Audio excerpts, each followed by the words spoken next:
Welcome everyone to History Gone Wilder, part of Have History Will Travel. I'm your host, the Wilder historian, Dr. Lucas Wilder, and after the massive assault by Winfield Scott Hancock's Second Corps against the Muleshoe, Lee attempts to extricate his troops from that position.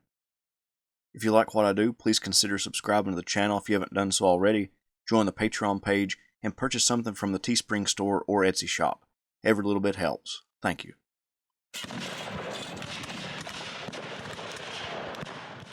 During the fight for the Muleshoe, commander of all Union forces Ulysses S. Grant and Army of the Potomac commander George Meade urged the 5th, 6th, and 9th Corps commanders to attack along their front to help relieve pressure on Hancock's Second Corps, attempting to hold the Muleshoe, but none of the three corps attacked vigorously.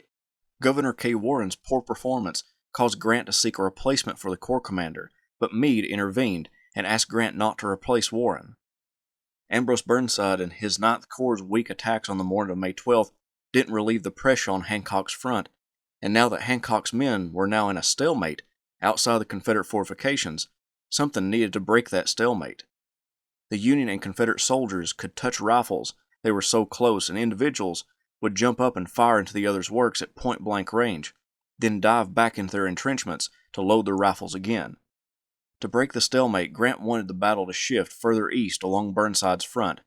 Burnside delayed, preferring to wait and see if an opportunity emerged, rather than attacking as ordered. After hours and repeated encouragement by Grant to move his men, Burnside prepared his men to attack around 2 p.m. On the Confederate side, Army Commander Robert E. Lee also sought to end the stalemate, knowing his troops couldn't hold out much longer. His engineers and available troops were constructing fortifications south of the Muleshoe, and an attack elsewhere might relieve pressure on that salient. Lee chose the same front that Grant chose to relieve the stalemate, the Confederate right flank near Spotsylvania Court House. One of Burnside's divisions moved out a little after 2 p.m. His troops advanced near the Confederate lines and then fell to the ground to avoid the bombardment let loose by the Confederate artillery at a salient known as Heath Salient that bristled with artillery. Lee arrived on the field and assessed the situation. Burnside's open left flank gave Lee an opportunity to defeat Burnside and to hopefully relieve pressure on the Muleshoe. He sent James Lane's North Carolinians and David Weisinger's Virginians to approach Burnside's left flank. The Confederates' sudden attack threw the Union troops into confusion. Artillery shells hit their front as musketry riddled their flank. The regiments on the immediate left broke quickly, while the ones to the right attempted to blunt the attack. Lane, after breaking up part of the flank, turned his attention to the artillery pieces, which blew holes in his line. The Tar Heels captured some of the pieces, but the retreating Federals ran through their left flank, resulting in some hand-to-hand combat and confusing his battle line. With no way to carry away the cannons and the Union attack coming to an end, the Confederate brigades withdrew to their entrenchments, and Burnside's attack ended. Although a few Union troops made it to within 50 yards of the Confederate line, the attacks were a failure. The fight for the Muleshoe was over. Now each general began to take stock of their commands. It's difficult to estimate the losses for just May 12th, but modern estimates are that the Union lost about 9,000 men, while the Confederacy suffered close to 8,000 casualties in that single day of action. One soldier remembered the scene. I was able to appreciate the full measure of its horrors. I shrink from the attempt to describe the scene. It was a ghastly and horrible example of the organized brutality that we call war. No language can adequately portray the sickening spectacle.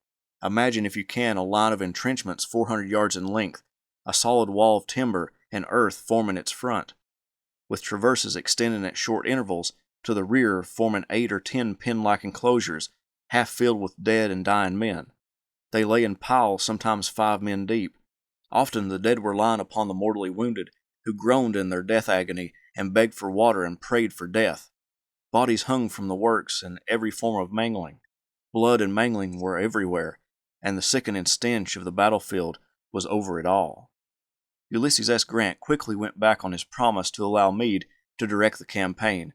Ever since the Wilderness, Grant began to issue direct orders to brigade, division, and corps commanders within the Army of the Potomac, reducing George Meade to what one historian called a high-level staff officer.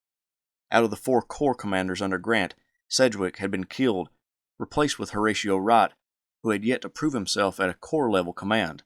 Governor K. Warren exhibited hesitancy and lack of aggression in every engagement thus far on the campaign. Winfield Scott Hancock also lacked the aggression exhibited before his wounding at Gettysburg, but he was regaining his old ways of handling the Second Corps. But with Warren and Wright's timidity, it was difficult to take advantage of military opportunities like at the Muleshoe. Ambrose Burnside technically outranked Meade, so he answered directly to Grant. Burnside's aggression and quick movements in the East Tennessee campaign seemed to dissipate once he came back east, as displayed with his slowness and outright ignoring of Grant's orders. Robert E. Lee also lacked the officers and qualities needed to fight out the campaign. Out of the 4 corps commanders that he entered the Overland Campaign with, Jeb Stuart was dead, James Longstreet was badly wounded and would not return to the Army for months. A.P. Hill's prostatitis kept him from fighting at Spotsylvania Court House, but he would soon rejoin the ranks despite his debilitating illness. The only moderately healthy corps commander was Richard Ewell, but Lee was having second thoughts about him. At one point, Lee witnessed Ewell unmercifully beating some of the retreating soldiers with the flat end of his sword and cursing them. Lee rode up to him and said, "General Ewell, you must restrain yourself.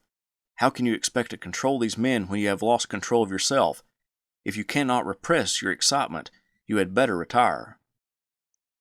Richard Anderson acted as Longstreet's temporary replacement, but had yet to distinguish himself as a corps commander, and Jubal Early was temporarily replacing A.P. Hill.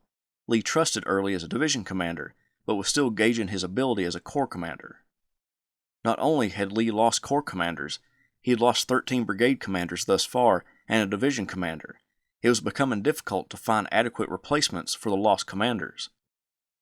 By the end of the 12th and into the early hours of the 13th of May, Lee pulled his troops away from the Muleshoe to the new set of entrenchments a little south of the Harrison home. Grant sent troops forward, and they found empty entrenchments, but as they progressed south, they quickly discovered the new position taken up by the rebel soldiers. Now Grant had a decision to make: keep fighting it out along this line, or head east and south to bring Lee to battle a little closer to Richmond. Ultimately, Grant decided to fight it out along this line, but shift his troops to Lee's weak right flank. Throughout the 13th, the 5th and 6th Corps of the Army of the Potomac marched east to the Fredericksburg Road, shifting the battle. Likewise, Lee began moving his troops to combat the growing numbers of Federals on his right flank. Close to the Nye River, a hill called Myers Hill jutted up from the landscape. Both Lee, Meade, and Grant could see the utility in capturing the important location. Confederate horsemen already occupied the hill, with a brigade of cavalry not far away. On May 14th, Meade sent Brigadier General Emory Upton and 2 regiments already on the west side of the river to push the horsemen off the hill, along with the Confederate artillery. They did so, and when they did, this triggered Lee to send 2 brigades of men under Ambrose Wright and Nathaniel Harris down the Massaponax Road to drive the Federals from the hill that overlooked the field of battle. The Confederate infantry, with the cavalry on their right flank, overlapped the Union battle line perched atop Myers Hill. Each side threw volleys into one another, but the rebels gained the advantage and pushed Upton and his men off the hill. Determined to regain and hold the position, Meade issued orders for a division of troops to cross the Nye River and attack the position, but when they got there, the Confederates had already left, leaving it in the hands of Meade's troops.